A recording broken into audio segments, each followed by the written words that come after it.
Hi, everybody. I'm Shiloh Bates. I'm the CIO of Flat Global. And today I'm going to walk you guys through a educational presentation on CLOs. We call it CLO 101. And we're not going to talk about our funds today, just the basics of CLOs. So just by way of background, for those of you who I haven't met in the past, I started my career it's a little bit over 20 years ago, and in the CLO space, I've invested over $1.5 billion in CLO securities with Bob Grunwald, my firm's founder. We've done that over the last 10 years. But basically, my entire career is either working for CLO managers, picking the loans that go into CLOs. Or investing in CLO securities, debt and equity directly. And I recently wrote a book on CLO investing that's available on Amazon. So why learn about CLOs? Well, one thing today is it's a $1 trillion AUM market. When I joined the market, it was about $6 billion of AUM. So it's grown quite a bit. And one of the key reasons is that the market offers what I think is pretty attractive risk-adjusted returns.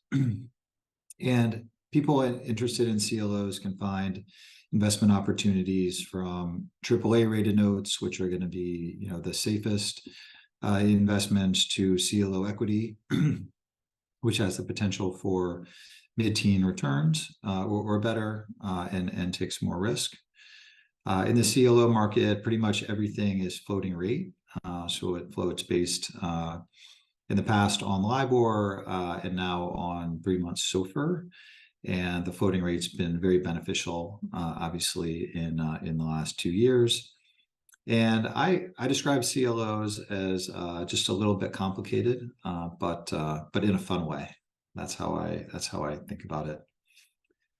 So one thing to know is that CLOs are very different from the failed CDOs of the past. So, for example, like I loved Michael Lewis's book, The Big Short. But CLOs have their collateral is first lien senior secured corporate loans. And in contrast, the CDOs, had subprime mortgages or mortgages of dubious credit quality in there. Securitized, a number of different ways.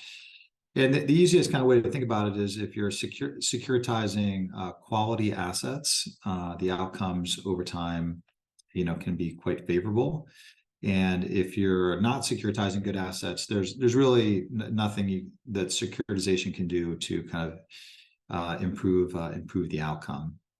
In CLOs, there's lots of transparency in terms of how they report to us. And the CLOs are managed by really the largest U.S. asset managers out there. The underlying loans tend to not be correlated because each CLO is going to have a number of different industries represented in it and lots of different borrowers. And historically, as I mentioned, returns have been favorable really up and down the CLO stack from AAA to equity. In the case of CDOs, you had defaults even in the investment grade tranches. So annual CLO issuance, you can see that the trend has been up over time. During the GFC, there were just a few CLOs issued. But what's been driving this, in my opinion, is really a few things. So one is the attractive returns that CLO investors have received over time, and investors' willingness and desire to get exposure to portfolios of first lien senior secured loans. That's what's driving this. And what ends up in CLOs are loans made to U.S. companies that have usually undergone a leveraged buyout. So a private equity firm's buying a company. And they need first lien debt to finance part, usually half of the acquisition. And a lot of those loans, become the fuel for CLO. So as private equity AUM has grown, so too has CLO AUM. So the typical broadly syndicated CLO structure is going to be about 500 million of assets. So these are first lien loans, again, floating rate. They're secured by all the assets of the company. So that could be property, plant, and equipment, inventory, accounts receivable, intangible assets. It's all in there, pledged to the lenders. And again, these loans are created in usually in leveraged buyouts. And then the CLO is financed with investment grade debt. That's rated AAA down to BBB. It's sold to insurance companies and banks primarily. We're actually not an investor in the investment grade part, but we do invest in BB notes. So these are the junior most debt that's issued by the CLO. And we're also an investor in first loss equity. And basically, if you're an investor in the equity, the CLO is going to distribute to you very high quarterly income. And when I say high, I mean like high teens, and it comes to you each quarter. And then you're on the hook if and when loans default, you're on the hook. But fortunately, that risk isn't like an unknowable risk, and I'll talk through how we think about that as an equity investor. But simplistically, this is just like a pure play U.S. bank. All it's doing is lending. The rate on the assets is higher than the CLO's financing costs, and that creates some inherent profitability in the CLO. So the biggest CLO managers today, Blackstone, Palmer Square, Elmwood, PGIM, which is Prudential, to name a few. So these guys are paid, 40 to 50 basis points to manage the CLO's loans during the CLO's life, and keep the CLO on sides with all the CLO's many tests. So at FlatRock, we're investors in CLO BBs and equity. We don't manage the underlying pools of loans. That's a function that's outsourced to the guys here in this ranking from Credit Flux. So the typical loans in a CLO are going to start their lives with about a 50% loan to value. So there's going to be a lot of equity capital, some junior debt capital in there as well. And what that means is that for one of these companies to default, defaults really are not going to be caused by just like an increase in interest rates or some supply chain issues, inflationary costs that are not passed along to the end investor. What really causes defaults is, a fundamental change in a business that comes from left field. So that could be a technological change, a regulatory change, a loss, an unexpected loss of like a top 2 or 3 customers, stuff like that can put you into a default. But generally, as long as the business doesn't lose, 50% of its enterprise value, then you should expect, full repayment when the loan comes due.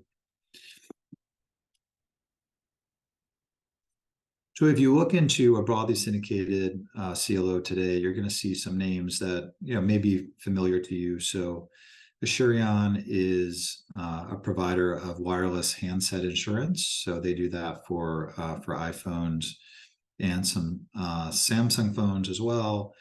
And then there's other names here, which Cablevision, Virgin Media, McAfee, to name a few. So there's some large U.S. businesses that are represented in CLOs today. And each CLO, though, is going to have 200 different loan issuers in it. So historically, when loans default, you've gotten back close to 2/3 of your money. And this is JP Morgan data. It goes all the way back to 1990. And how they measure the recovery is they take the trading price of the loan 30 days after default. They call that the recovery. Well, in a CLO, the CLO manager is not required to sell defaults. Usually they work through the default. Typically a loan might be restructured into a new loan of smaller size with some equity warrants attached to it. And so the recovery really plays out over time. And the expectation from the CLO manager's perspective would be to get a recovery that's higher than what's shown here. But this is just the trading price 30 days after. And it's much higher than high yield bonds. So high yield bonds are basically a promise to pay. They're unsecured. And the bond doesn't get a recovery unless the first lien loans are made whole, generally. And then the second liens, same thing. The second lien's only getting a recovery if the first lien is made whole, generally. So this is the life cycle of a CLO. There's a lot on here, but basically, before the CLO is formed, usually an investment bank with an equity investor decide to open a CLO warehouse. And the warehouse is used to acquire loans prior to the formation of a CLO.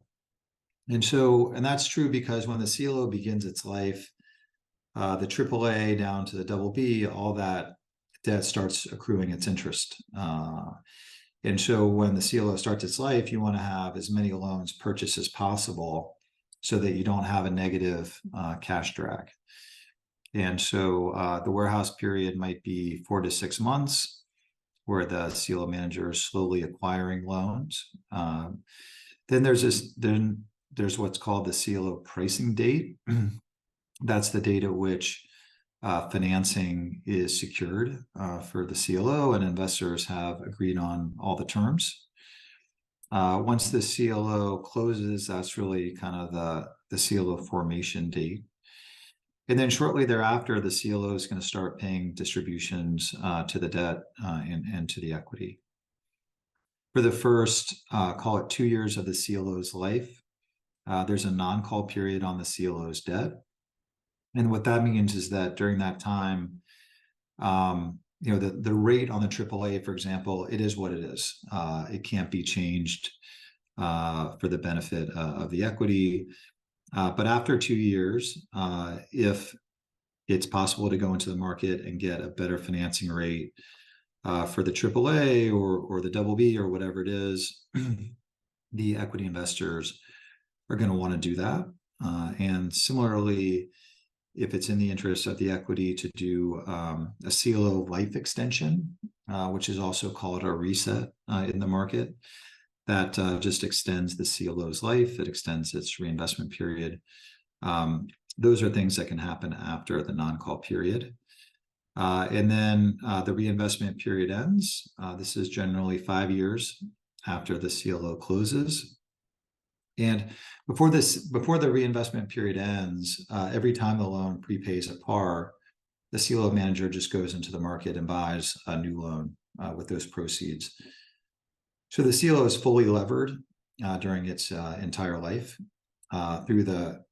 during their reinvestment period it is.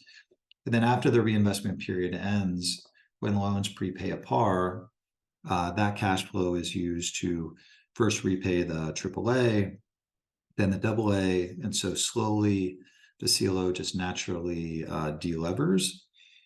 And the CLO deleveraging results in lower distributions for the equity. And so at some point, the equity is going to decide to call the deal.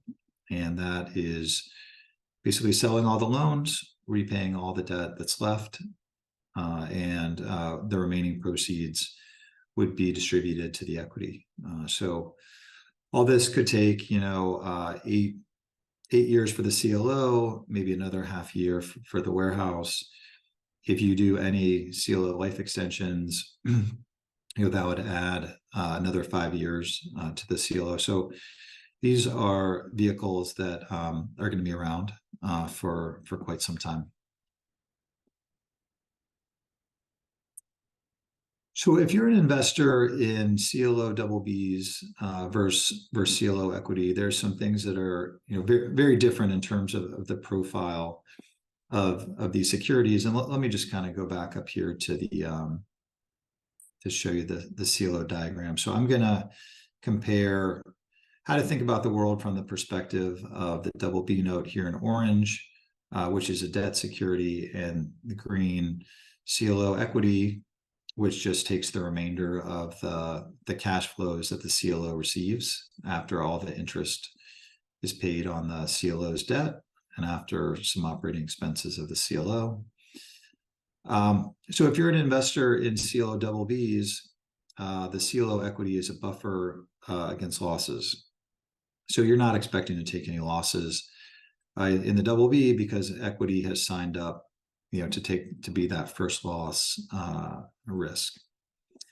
If you're an investor in CLO double Bs, your return should be the cash flow you receive from the base rate, the floating rate of SOFR, plus your spread. But if you're an investor in CLO equity, again, you just sit at the bottom of the waterfall, and whatever payments are left remain to you after the contractual payments people above you in the waterfall. That's what you get. You kind of sweep up whatever's left at the end. If you're an investor in CLO double Bs, you're taking lower risk and expecting lower returns than CLO equity. And if you're in the CLO double Bs, you have really no right to dictate how long the CLO is outstanding. You're basically along for the ride. And if you're in the CLO equity, you have certain rights where you can call a deal that's decide to liquidate all the loans. You can refinance different tranches or reset the CLO after the non-call period. CLO double Bs are pretty liquid in secondary trading. And CLO equity has some liquidity, but less than the CLO double B.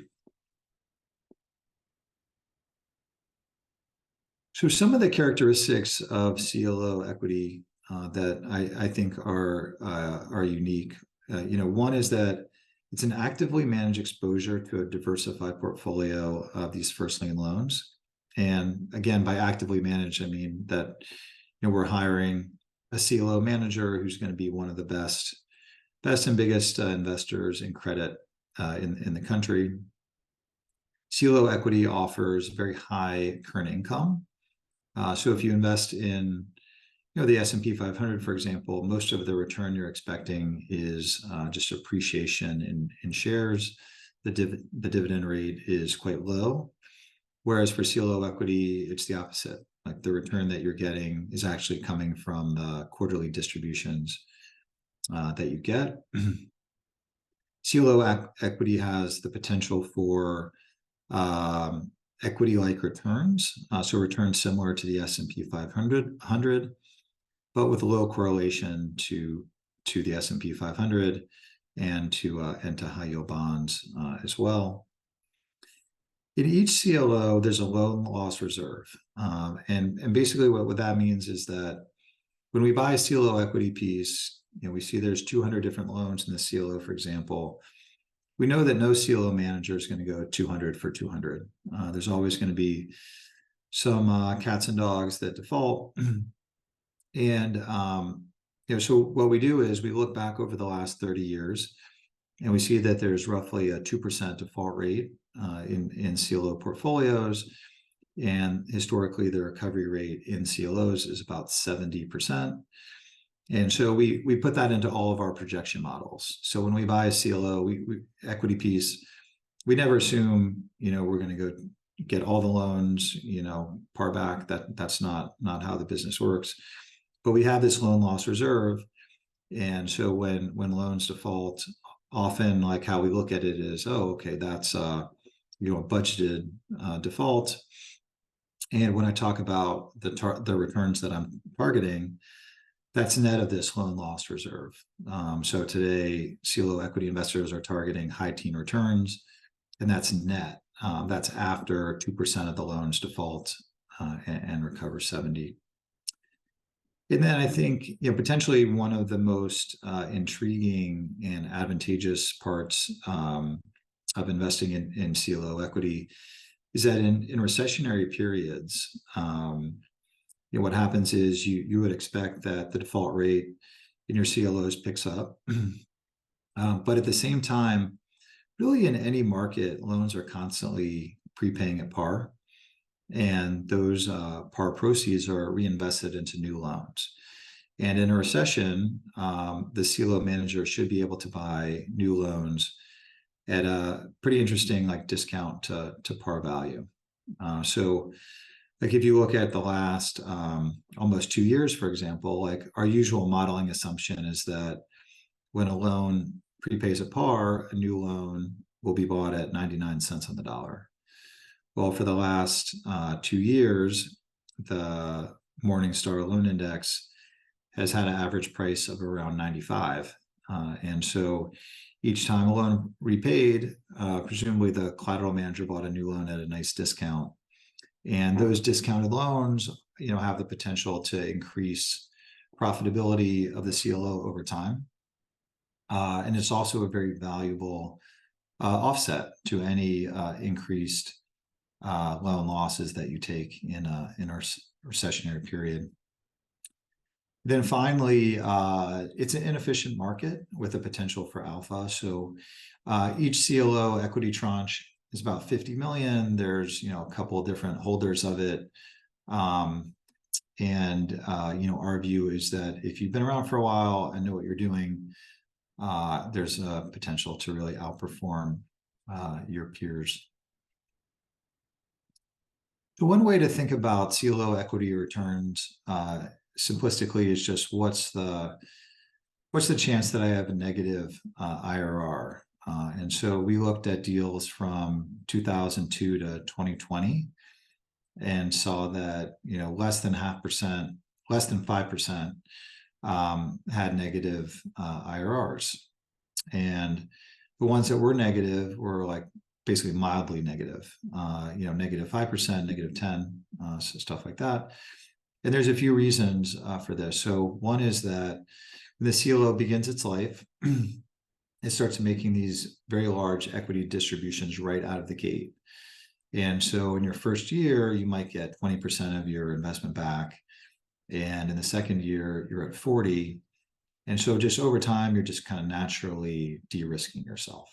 So that's really helpful. The CLO self-healing mechanism that I described earlier, where the CLO manager has a potential to buy discounted loans in recessionary periods, that's valuable. And then the other part of it is just the general quality, the high quality of the first lien loan portfolios that you can find in CLOs. So I think all these combined, result in this pretty favorable positive distribution. So in terms of CLO self-healing, let's go into this in some detail. So usually the loan market is trading around 99 cents on the dollar. So that's the Morningstar Loan Index that you see here in orange. And that's where it ended. 99 is basically where it ended the year 2021. Well, as risk premium, went up throughout 2022 and into this year, the loan index sold off. And during this time, the prepayment rate on loans is around 10 to 15%. So it wasn't a very high prepayment rate number, but still loans were slowly repaying in the CLO. And each time that happened, a discounted loan was bought with those proceeds. Now, the CLOs are generally going to buy loans that are a little bit more conservative than the loan index. So if the loan index is at 95, they might be buying loans at 97 or something like that. But this has been an extended period where CLO managers have been able to buy discounted loans. And this has the potential to materially increase CLO equity returns over time.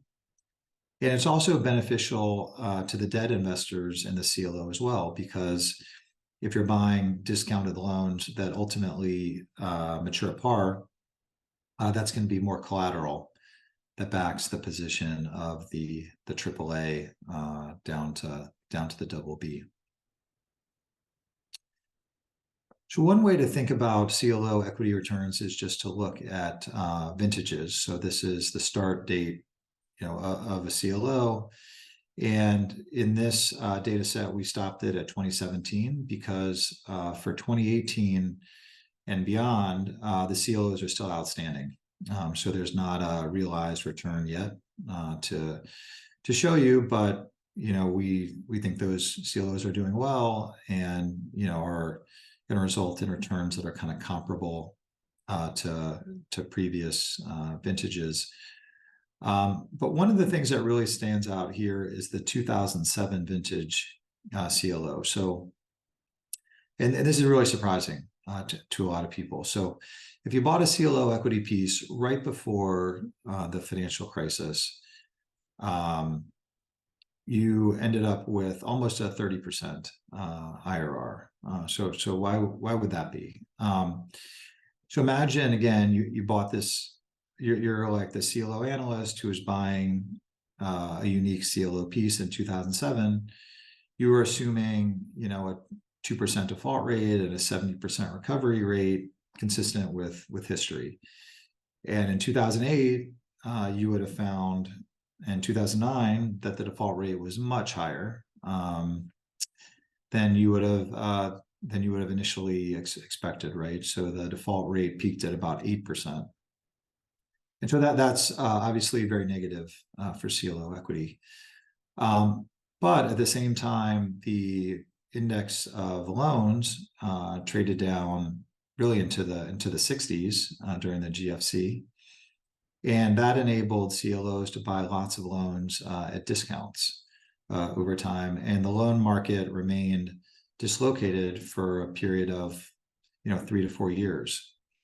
And given the amount of discounted loans that were bought by the CLOs over time, that was actually more beneficial to returns than the elevated losses they took during the GFC. So the self-healing mechanism actually, net was positive for CLO equity. And so instead of earning a return of, call it mid-teens, which is probably what was targeted in 2007, it ended up being twice that. And that's the power of the self-healing mechanism.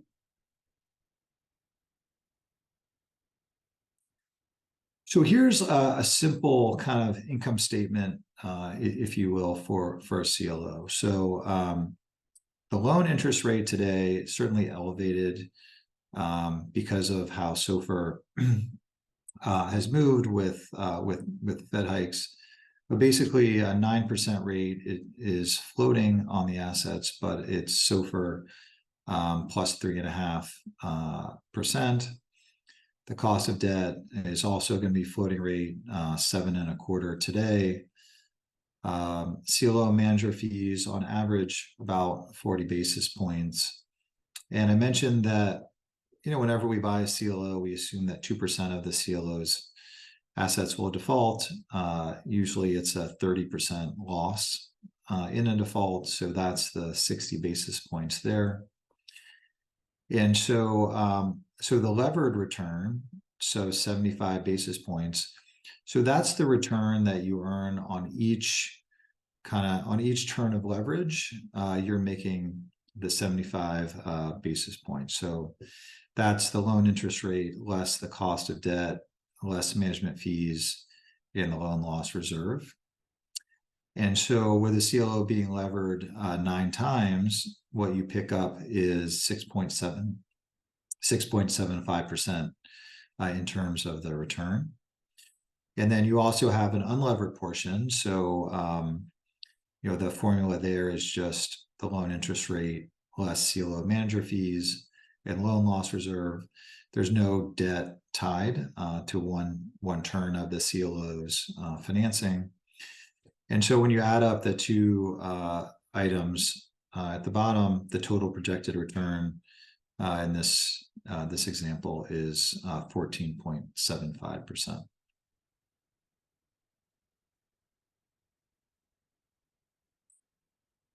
So if you're interested in looking back at some historical returns for CLO equity, we made an index, and it's available on our website. And it goes back to 2014. That's when we had a sufficient data set to really to create the index, and we update it quarterly with a little bit of a lag.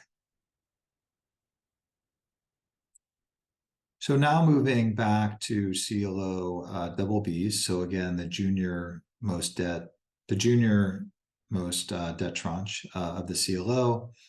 When you buy a CLO BB, the really simple question you're asking yourself is, what percentage of the underlying loans would have to default such that we're not, money good in the BB level? So here, I'm gonna just go back to the diagram for a quick second. So it's just, again, if you're an investor here, these assets are your collateral, and you just want to know what, how bad losses could be over here, such that, all the equity is eaten through and you start taking losses at the BB level. That's the analysis. And so, we use some software called Intex that model CLO cash flows to help us figure that out. And on average, it's about a 7% annual default rate per year for 7 years to have a CLO BB that's impaired. When we say impaired, we mean really just not receiving, $1 of contractual interest and principal payments. So it's not like a negative IRR or a total wipe. It's just losing a little bit of the return that you're expecting. And so what we show here is the JP Morgan default rate over time. So you can see in orange, you can see that defaults peaked during the GFC at about 8%. But shortly thereafter, the default rate tends to normalize to the 2% area. You can also see some elevated defaults during the COVID period as well. But what the blue line is showing you is that for a BB to default, you need that 7% default rate to happen for 7 years, not just retreat quickly to a normalized level. And so what this shows to me is that, these CLO BB notes are very robust. And that's also true for, the BBB, which is even more robust and up the stack. And then, at FlatRock, we are investors in middle market BBs, where there's even more equity contributed to the deal up front. And those survive like a 15% default rate annually over the 7-year life of a CLO. So both middle market CLOs and broadly syndicated CLO BBs, we think are a very high credit quality. So if you're an investor in a BB, there's two things that benefit you at the end of the day. One is obviously the equity that signed up to take the first losses on the loan portfolio. But the second is this schematic here, which shows that if a CLO starts to underperform, and by that I mean there's too many CCC rated loans or defaulted loans, instead of making the equity distribution, that cash is going to be retained in the CLO. It's going to be used to buy more loans, which would be more collateral for the BB investor and other debt investors in the CLO. Or the cash flow could be used to delever the CLO. So both of those are beneficial really to all the debt holders.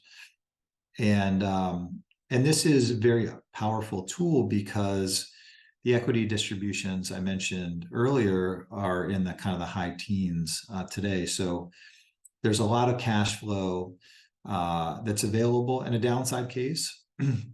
There's a lot of cash flow that's available, which could be used for the benefit of the BB holders. Now, the CLOs today generally are performing quite well. None really are diverting cash flows in this way, but it's a potential benefit in a downside case for all the debt holders in the CLO. So historically, high yield bonds have defaulted at about a 3% rate, leverage loans at 2.9. Now, this is what I'm quoting here are the indices. So if you look in CLOs specifically, the default rate for leverage loans is going to be lower than the 2.9%. But if you compare that to the default rate for CLO BB notes, it's about 25 basis points is the default rate. And hopefully that kind of jives with this previous slide that showed how robust these are through the GFC, through COVID. This chart is kind of, I think it really kind of says it all in terms of the credit quality here. And then, the other benefit obviously is the ability to self-heal the CLO's debt tranches. So that's what's resulted in a very low default rate for CLO BBs over time, and that's why we decided to launch a fund that's dedicated to CLO BBs.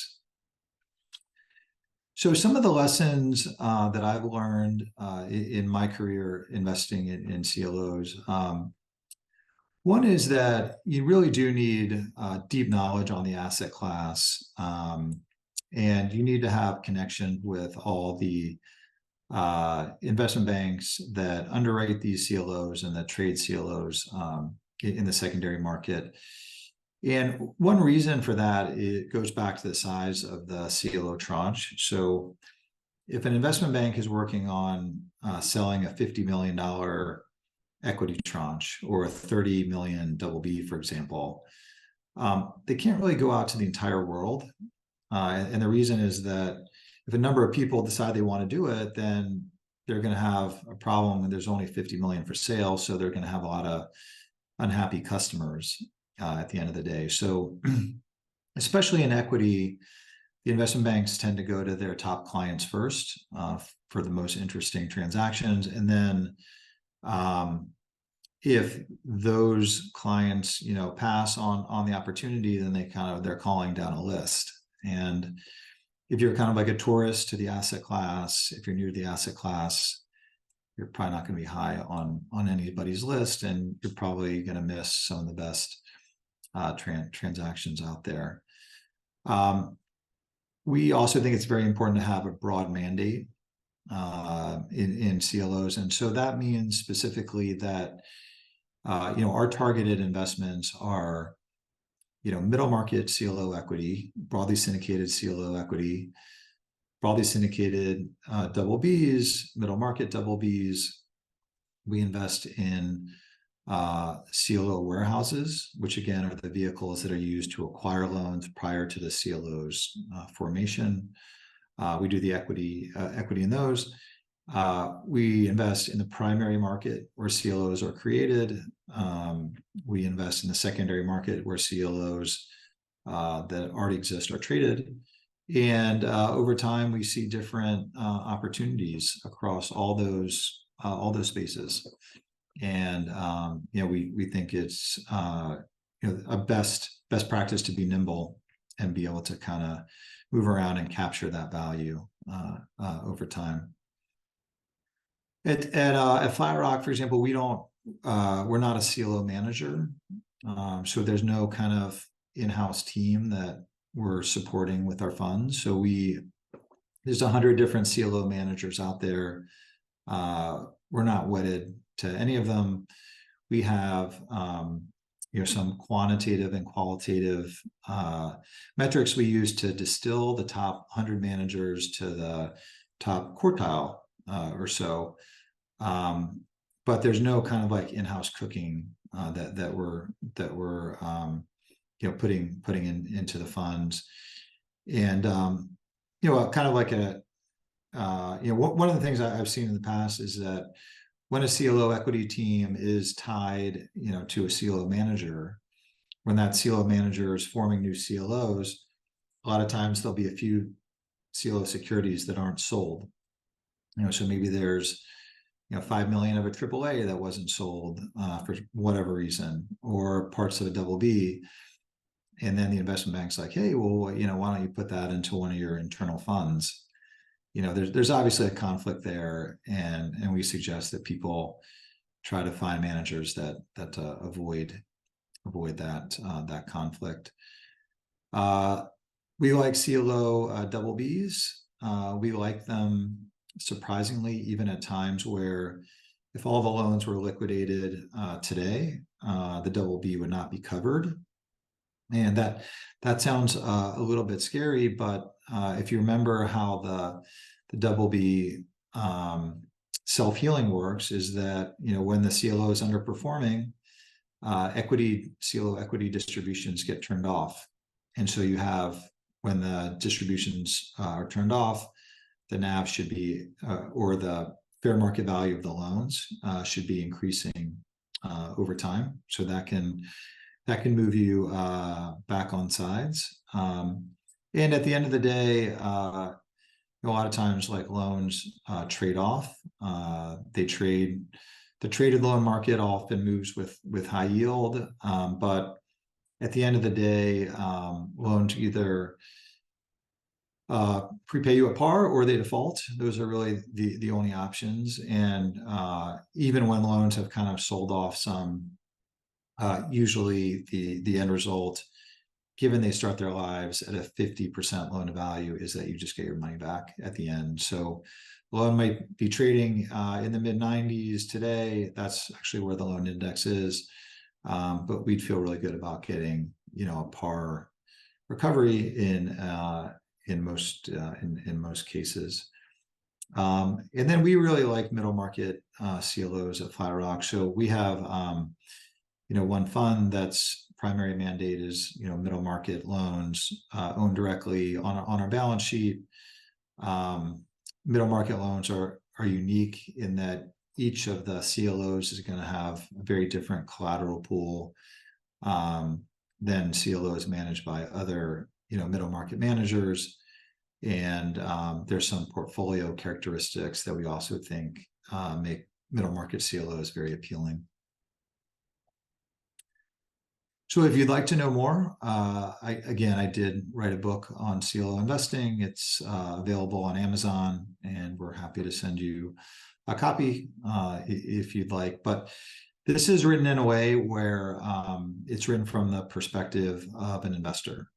So before this book, you could Google CLOs, and there'd be a lot of different information that you could kind of like piecemeal together, to kind of educate yourself.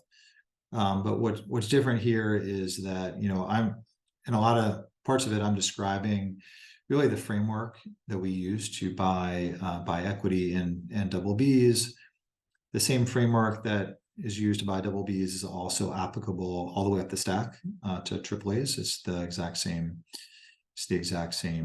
thought process. There's last year I saw like an intro to CLOs that was written, that was kind of went around the market, and it was written by lawyers. And they started off the book saying a CLO is a bankruptcy remote vehicle domiciled in the Cayman Islands, with they kind of went through the legalese of it, and I'm reading it, I'm like, okay, well, that's all true, but this book is designed to kind of capture the economics of the trade. And I think with just some basic financial knowledge, that it's written for somebody with just some basic financial knowledge, and hopefully people will find it interesting. And if they read the book and still have additional questions, they should feel free to reach out. So with that, I'm gonna stop here. Thanks a lot for joining us today. I really appreciate it.